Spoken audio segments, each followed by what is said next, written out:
Jadavpur issue নিয়ে এই মুহূর্তে সরগরম রাজ্য রাজনীতি। ইতিমধ্যে যাদবপুর বিশ্ববিদ্যালয়ে অশান্তি ছড়ানোর অভিযোগে শিক্ষামন্ত্রী ব্রাত্য বসু অধ্যাপক তথা তৃণমূল কংগ্রেসের নেতা ওমপ্রকাশ মিশ্রের বিরুদ্ধে থানায় এফআইআর দায়ের করা হয়েছে। তবে তারপরেও তাদের এখনো গ্রেপ্তার করতে পারেনি যাদবপুর থানার পুলিশ। এর প্রতিবাদে এবার রাস্তায় নামলেও শুভেন্দু অধিকারীরা। রবিবার দুপুরে দক্ষিণ কলকাতার যাদবপুরের রাস্তায় বিজেপির নেতা কর্মীরা মিছিল বের করেন। যোগ দেন অসংখ্য কর্মী সমর্থকরা। আর এই নিয়ে সমালোচনা শুরু করলেন তৃণমূল নেতা কুণাল ঘোষ। কুণালের বক্তব্য, বিজেপির সাংগঠনিক শক্তি এতটাই দুর্বল যে যে এলাকায় মিছিল বের করেছে সেখানে তারা মিছিলে হাঁটার মতো কর্মী সমর্থকদের জোগাড় করতে পারছে না। ভিড় বাড়াতে নন্দীগ্রাম থেকে মানুষ আনছে। এই প্রসঙ্গে কুণাল সোশ্যাল মিডিয়ায় কটাক্ষের শুরু একটা পোস্টও করেন। বিশ্ববিদ্যালয় যাদবপুর বিশ্ববিদ্যালয়ে একদিকে যেমন বাম অতিবামরা একটা কুৎসা, হিংসা, অ্যানার্কি এই রাজনীতি করছে, পাশাপাশি বিজেপিও একটা তাদের মতো করে একটা অন্য রাজনীতি করছে। তো আজ বিজেপির একটি মিছিল ছিল যাদবপুরের ইস্যুতে এবং যাদবপুরের সামনে। এবার আমাদের অভিযোগ আসছে, যাদবপুরের যারা স্থানীয় মানুষ, যাদবপুর এলাকার যারা বাসিন্দা, যারা তৃণমূল সমর্থক এবং নন্দীগ্রামের যারা তৃণমূল কংগ্রেসের আমাদের সংগঠনের যারা আছেন, নন্দীগ্রামে আমাদের ব্লক সভাপতি নন্দীগ্রাম 1-এর বাপ্পাদিত্য, তার সঙ্গেও কথা হয়েছে, তারা অভিযোগ করছেন যে বিরোধী দলনেতা এই নন্দীগ্রাম থেকে বাস এনে নন্দীগ্রামের একাধিক বাস এনে যাদবপুরে মিছিল করেছে, নন্দীগ্রাম থেকে লোক এনে যাদবপুরে মিছিল করেছে। এগুলো কি? নন্দীগ্রাম থেকে লোক এনে 4টি নাকি বাস আনা হয়েছে। নন্দীগ্রামের সংগঠন আমাদের জানাচ্ছে কিছু লোককে ভালো খাওয়াবো, কলকাতা ঘোরাবো এই বলে যাদবপুরে নিয়ে এসে রাস্তায় হাঁটানো হয়েছে। তো এই যে বাসটির নাম আপনজন, তো এখন এরকম নন্দীগ্রাম থেকে লোক এনে যাদবপুরে মিছিল করা হচ্ছে। এটা হচ্ছেটাই কি? যদি ধরা যাক অনেক সময় যখন কোনো সেন্ট্রাল সমাবেশ থাকে, কারুর ব্রিগেড হতে পারে, শহীদ মিনার হতে পারে, ধর্মতলা হতে পারে, তখন বিভিন্ন জেলা থেকে লোক আসতে পারে। কিন্তু যাদবপুর ইস্যুতে তো সেখানকার লোকেরা থাকবেন, সেই এলাকার লোকেরা থাকবেন, তার চারপাশের লোকেরা থাকবেন, সেখানে নন্দীগ্রাম থেকে লোক আনতে হচ্ছে। কারণ বিজেপির বা নন্দীগ্রাম বা ওই আসার পথে রাস্তা থেকে লোক তুলে চলো কলকাতা বেড়াতে যাবে, এই লোককে 4 জন উঠছে কলকাতা বেড়াতে যাবে, দুপুরে বিরিয়ানি, এই বলে লোক তুলে নিয়ে গিয়ে যাদবপুরে হাঁটানোর কি মানে আছে?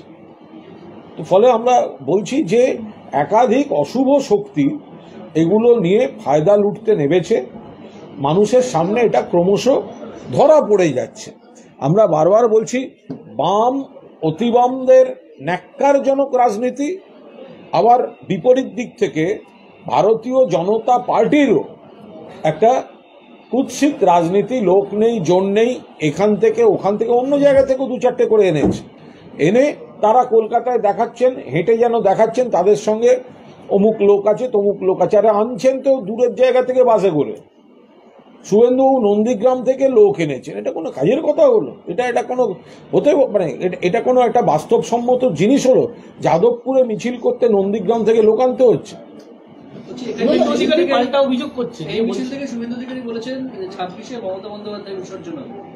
দেখুন, 2026 সালে নিশ্চিতভাবে বিপুল সংখ্যাগরিষ্ঠতা নিয়ে তৃণমূল কংগ্রেসের সরকার চতুর্থবারের জন্য ক্ষমতায় আসবে এবং মমতা বন্দ্যোপাধ্যায় চতুর্থবারের জন্য বাংলার মুখ্যমন্ত্রী নির্বাচিত হবেন।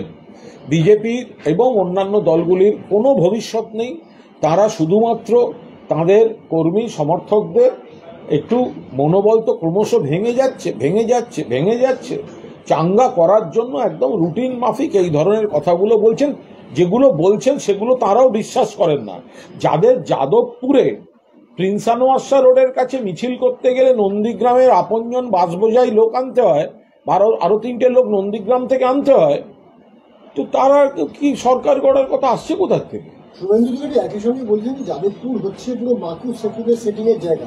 তৃণমূল এবং সিপিএম মিলেমিশে তারা এই সেটিং করেছে এবং গোটা ঘটনা ঘটাচ্ছে। এই সমস্ত কিছুর জন্য জনজাগরণ দরকার। দেখুন, যাদবপুরে বাম এবং উগ্র বামেরা, যাদবপুর বিশ্ববিদ্যালয় নিঃসন্দেহে একটি গর্বের বিশ্ববিদ্যালয় এবং মেধা সম্পদ, মেধা শক্তির জায়গা। এটা নিয়ে কোনো তর্ক বিতর্কের কোনো অবকাশ নেই। কিন্তু তার কিছু অংশ বিপথগামী, তার কিছু অংশ আদর্শগতভাবে বা রাজনীতিগতভাবে বিপথগামী, আচরণটা বিপথগামী। তার মধ্যে বাম এবং অতি বামেরা আছে, তাদের সঙ্গে তৃণমূল কংগ্রেসের মতাদর্শগত লড়াই আছে।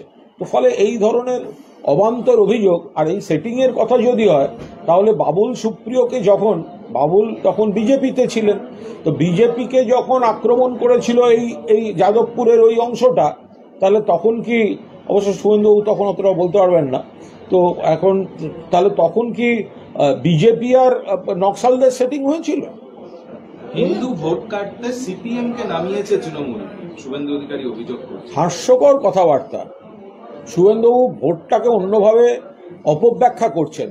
বিজেপির যেটুকু ভোট বেড়ে আছে, বিজেপির এই রাজ্যে যেটুকু ভোট বেড়ে আছে, যে কটি আসন বেড়েছে, সেটা কিন্তু বামেদের ভোট থেকেই বেড়েছে। 21 সাল ধরুন, তারপর আপনারা দেখুন কমছে।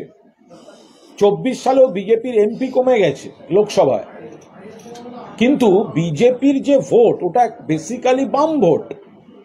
বিজেপি সিপিএম এর যত পার্সেন্ট রক্তক্ষরণ হয়েছে, বিজেপির অভ্যন্তরীণ ততটা পার্সেন্টেজ খানিকটা বেড়েছে। তো ফলে শুভেন্দুবাবুর বিজেপিটা তো দাঁড়িয়েই আছে সিপিএম এর ভোট ব্যাংকের উপর। তো ফলে তারা অন্য কথা বলছেন কি করে? আর সিপিএম তো কমতে কমতে গিয়ে ওই 2-3% এসে দাঁড়িয়েছে, আর বাকিটা তো বিজেপির ভোট ব্যাংকে আছে। সিপিএম যদি নিজেদের ভোট ব্যাংকটা ধরে রাখতে পারে তাহলে তো বিজেপিটাই থাকবে না। তাহলে এই অপব্যাখ্যার মানে কি? যেটুকু দাঁড়িয়ে আছে বিজেপি, সেটা তো সিপিএম এর ভোট ব্যাংকে দাঁড়িয়ে আছে। ফলে সিপিএম এর ভোট ব্যাংক যদি কারোর উপকার করে থাকে তাহলে সেটা বিজেপিরই উপকার করেছে। এই প্রসঙ্গে আজকে কৌস্তব বাগচি তিনি বলছেন যে শিক্ষামন্ত্রীর বিরুদ্ধে তদন্ত করাতে হবে এবং তদন্ত করাতে হবে রাজ্যের বাইরে থাকা কোন এজেন্সি দিয়ে। এই দাবিতে আমরা হাইকোর্টে যাব। আরে এই কথায় কথায় হাইকোর্ট, কথায় কথায় হাইকোর্ট। তো কদিন আগে তো আরজি করে সিবিআই চাই বলে গেছিল, তো সিবিআই তো এসে দেখিয়ে দিয়েছে যে ধর্ষণ এবং খুনে সঞ্জয় রায়, যাকে কলকাতা পুলিশ গ্রেফতার করেছিল, তাতেই মান্যতা দিয়েছে।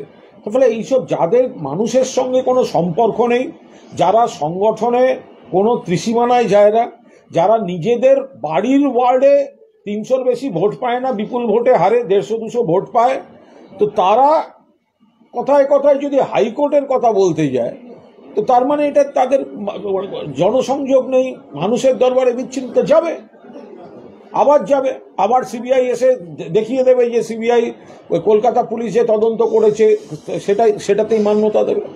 তৃণমূল নেতাদের কারুর 1 মিনিট, কারুর 2 মিনিট, কারুর 30 সেকেন্ড, এরপর বিজেপি বিধায়ক অমরনাথ শাখা তিনি বলছেন আধ ঘন্টার সময় দিলে এবিভিপি পুরো যাদবপুরকে ঠান্ডা করে দেবে। পুরো সময় নিয়ে খেলা চলছে, কি বলবেন? না, এগুলো কথার কথা।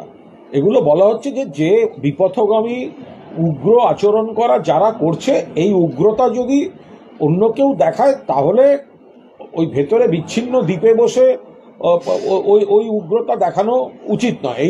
এইটাই বলার চেষ্টা হচ্ছে। হিংসার কথা তৃণমূলের অন্তত কেউ সেটাকে, হিংসাটাকে মিন করে বলছে না। এখন গণতান্ত্রিক রাজ্য, যাদবপুর বিশ্ববিদ্যালয় একটি মেধা সম্পদের জায়গা, সেখানে কিছু বিপথগামী, কিছু বিতর্কিত আচরণ করে যায়, বারবার করে যায়, এবং সেটা যদি তাদের আচরণের পাল্টা আচরণ দিয়ে থামাবার কথা হয় তাহলে কেউ কেউ বলছেন যে অল্প সময় সেটা থামানো যাবে।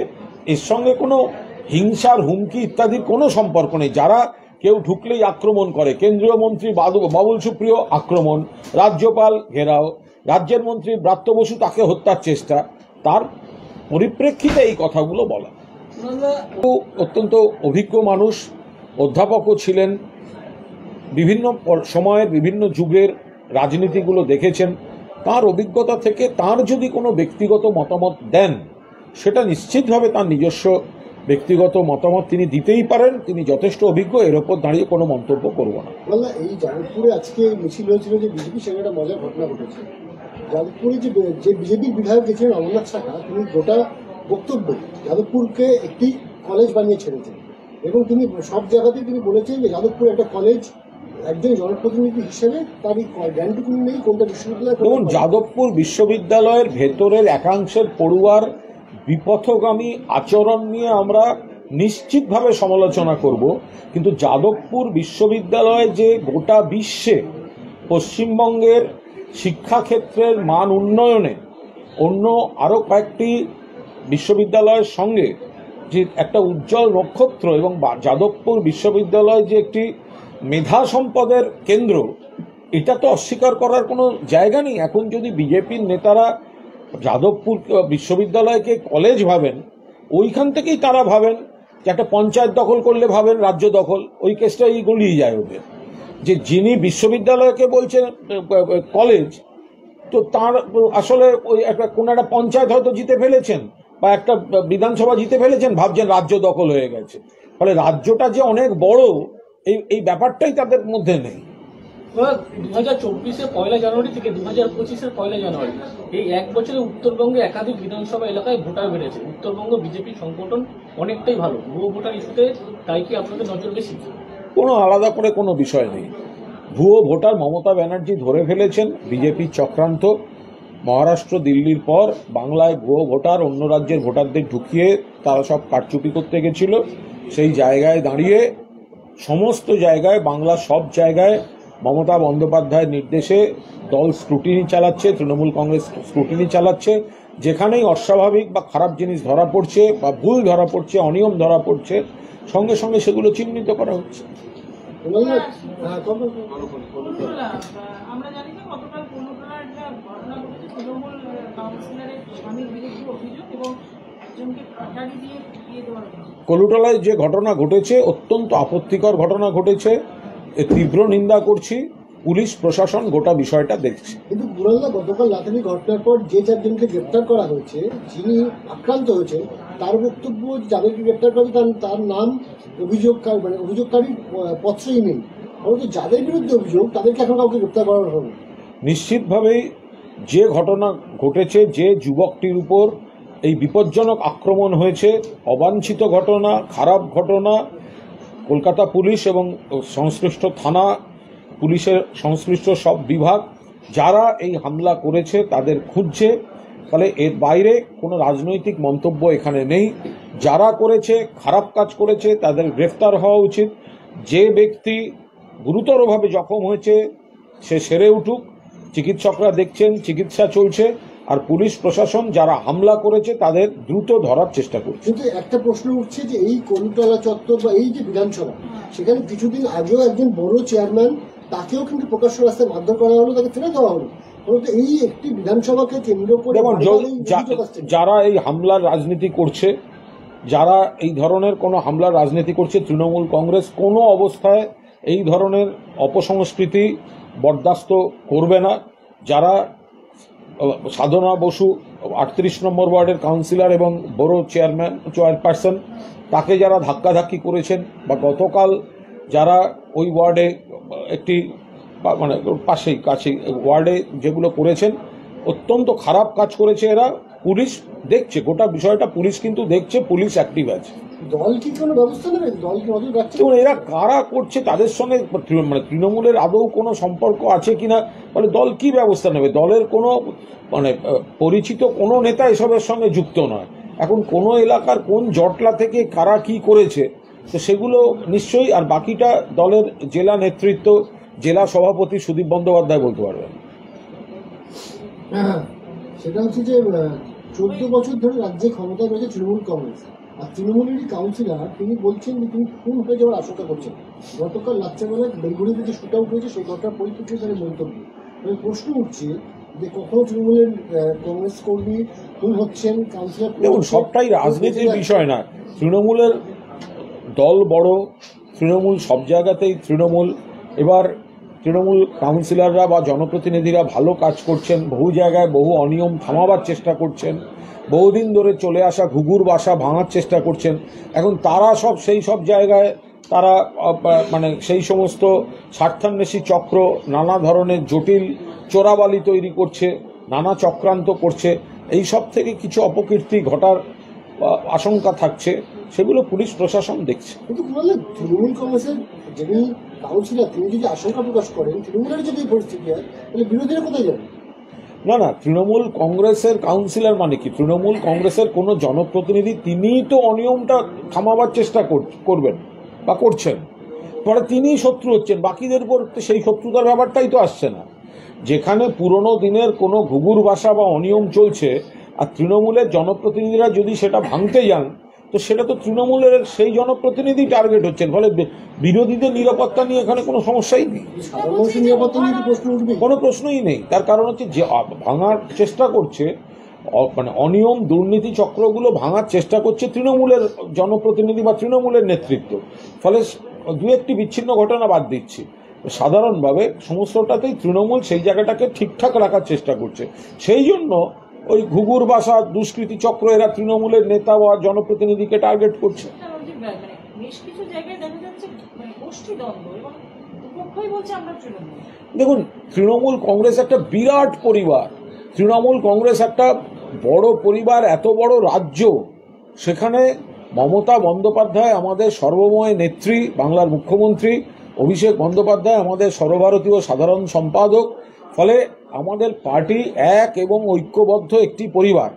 সেখানে এত বড় জিনিসের মধ্যে বাড়িতেও কোথাও কোথাও কারুর না কারুর সঙ্গে হয়তো সাময়িক কোনো মতপার্থক্য হতে পারে, ক্লাবে হয়, অফিসে হয়, পাড়ায় হয়, ফলে এগুলো কোনো বিষয় না। তৃণমূল কংগ্রেস মোটের উপর একটি ঐক্যবদ্ধ আন্তরিক পরিবার। জলপাইগুড়ির তৃণমূল জেলা সভাপতি বলছেন যে তৃণমূলে গোষ্ঠীদ্বন্দ্ব কোনোভাবেই বরদাস্ত করা হবে না। এতদিন আমি মুখে বলছিলাম, এবার আমি নির্দেশ দিলাম। সে তো ঠিকই আছে, সবাই তো তাই তো বলবেন, সবাই তো বলে একসঙ্গে থাকো। দেখবেন অনেক মানে পুরোনো দিনের জিজ্ঞাসা করবেন, বাড়ির বড়রাও ভাই বোনেদের ডেকে বলে সবাই মিলেমিশে থাকি, সে তো ভালো কথা। তো যৌথ পরিবারে তো এইভাবেই হয়, তো সেই পরামর্শ দেবে, সেই নির্দেশ দেবে, তো ভালো। অভয়াকাণ্ডের 7 মাস পূর্ণ হলো। গতকালও অভয়ের মা বাবা বলেছে প্রধানমন্ত্রীর সঙ্গে দেখা করতে চাই। এর আগেও তারা রাষ্ট্রপতি, প্রধানমন্ত্রী, অমিত শাহ প্রত্যেকের সঙ্গে দেখা করতে চেয়েছেন, কিন্তু কারো দেখা পাননি। তাদের আজও প্রশ্ন যে নাগরিক নিরাপত্তা নিয়ে প্রশ্ন তুলছেন এবং এই নিয়ে শহরে একাধিক মিছিল হচ্ছে, রানু ছায়া মঞ্চে সেখানে একত্রিত হবে এবং সেই মিছিলের মধ্যে একটিতে রবীন্দ্র এবং মোহাম্মদ সেলিমরাও রয়েছে। আর আরজিকর হাসপাতালে কনভেনশন হচ্ছে, কি বলবেন সব নিয়ে? কিছুই বলবো না, কিছু শকুনের রাজনীতি করছে, আর অভয়ার বাবা মা বিভ্রান্ত হয়ে সেখানে প্রচারের জন্য গিয়ে হাজির হচ্ছেন। ওনারাই কলকাতা পুলিশের উপর আস্থা না রেখে সিবিআই চাইতে গেছিলেন, ওনারাই সিবিআই ডেকে এনেছেন, ওনারাই বলছেন সিবিআইতে সন্তুষ্ট নই, ওনারাই এই বাম অতিবাম তৃণমূল বিরোধীদের হাতে বিভ্রান্ত হয়ে নানা রকম কাজ করছেন। ওনারা দিল্লিতে গেছিলেন, তো কেন কেউ রাষ্ট্রপতির কাছে নিয়ে গেল না? কেউ রাষ্ট্রপতির কাছে? প্রধানমন্ত্রী সময় দিলেন না? সেই ছবিটা দেখতে পেলাম না? অমিত শাহ সময় দিলেন না? বাংলা ভাষাটা বুঝুন না, যে বিজেপি শাসিত রাজ্যে এই ঘটনাগুলো, খারাপ ঘটনাগুলো অনেক বেশি ঘটে। বামফ্রন্টের সময় আরো বেশি ঘটতো। এখানে আমরা একটা ঘটনাও চাই না, কিন্তু তা নিয়ে যেভাবে রাজনীতি, অভয়ের বাবা মা দেখতে পাচ্ছেন না? আরজি করের পরেও একের পর এক ঘটনায় রাজ্য পুলিশ তদন্ত করে কোর্ট থেকে ফাঁসির আদেশ আদায় করে নিয়ে এসছে। অভয়ের বাবা মা জিজ্ঞাসা করুন না মোহাম্মদ সেলিম আর রবীন্দ্রকে, আমাদের মেয়ের ধর্ষক এবং খুনির ফাঁসি চান না, লিখে রেখে দিন। সেলিম আর রবীন্দ্র বলবে ফাঁসি চাই না, তাদের সঙ্গে যাচ্ছেন, তারা রাজনীতি করছে আপনাদের নিয়ে। বিচারটা হয়েছে, তদন্ত Kolkata police, CBI, trial court, supreme court, তার বাইরে কোন সিপিএম, বামতলা ধানতলা সিপিএম আপনাদের ধর্ষণের বিচার দেবে, খুনের বিচার দেবে? হয় অভয়ার বাবা মা সম্পূর্ণ বিভ্রান্তিকর অবস্থান নিচ্ছেন, সরকার বিরোধী কুৎসার তারা সেই মঞ্চে গিয়ে আর যাই হোক তারা ন্যায় বিচার পাবে না। ন্যায় বিচার মমতা ব্যানার্জির সরকারই দিচ্ছিল। ন্যায় বিচার কলকাতা পুলিশ গ্রেপ্তার করেছে। কলকাতা পুলিশের হাতে থাকলে ফাঁসির আদেশ আদায় করে আনতো। অপরাজিতা বিল মমতা বন্দ্যোপাধ্যায় করে এখন সেটায় সম্মতি দিচ্ছে না কেন্দ্র, ফলে তাদের কাছে যাচ্ছেন। কোন রাষ্ট্রপতির কাছে যাচ্ছেন যিনি অপরাজিতা বিলে স্বাক্ষর করছেন না? মহিলাদের ন্যায় বিচারের বিলে স্বাক্ষর করছেন না, তাদের কাছে যাচ্ছেন একটা ছবি তোলার জন্য। ন্যায় বিচারটা ফটোশুট নয়।